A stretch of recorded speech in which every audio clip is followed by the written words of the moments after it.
বোনের বাড়িতে আমাদের সরস্বতী পুজো আমরা সবাই মিলে করি। আমি, মা, বোন সবাই মিলে তারই আয়োজন চলছে। কাল প্রতিমা নিয়ে এসেছিলাম, সমস্ত বাজার করে নিয়ে এসেছিলাম।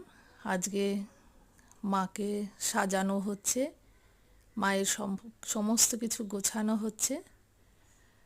যতটা অল্প সময়, কারণ ভোর 7টায় পুজো, তাই জন্য একটু সময় কম ছিল।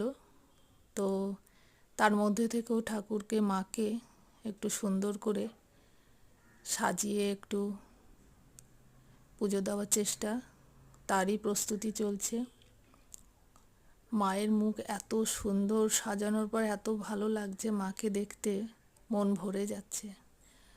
জয় মা সরস্বতী, মা গো, তোমার বিদ্যার ঝাঁপি আমাদের জীবনে সব সময় বানিয়ে রেখো মা।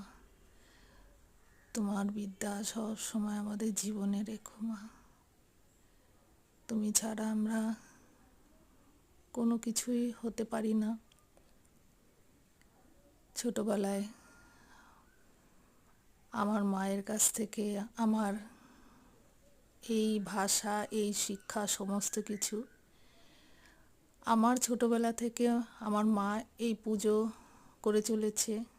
তারপর বোনের পড়াশোনার সময় বোনের জন্য পুজো হতো। তারপর আমার ছেলের জন্মের পর আমার ছেলের পড়াশোনা শুরু হলে ছেলের জন্য পুজো হতো। এখন বোনের ছেলে, আমাদের ছোট ছেলের জন্য পুজো হয়। সবার জন্যই হয়। এখন আমার পরিবারে নতুন একজন মেম্বার এসেছে, সমাজশ্রী। সবার জন্যই আমরা দোয়াত দিই, আমার 3 ছেলে মেয়ে আর আমার। জয় মা সরস্বতী।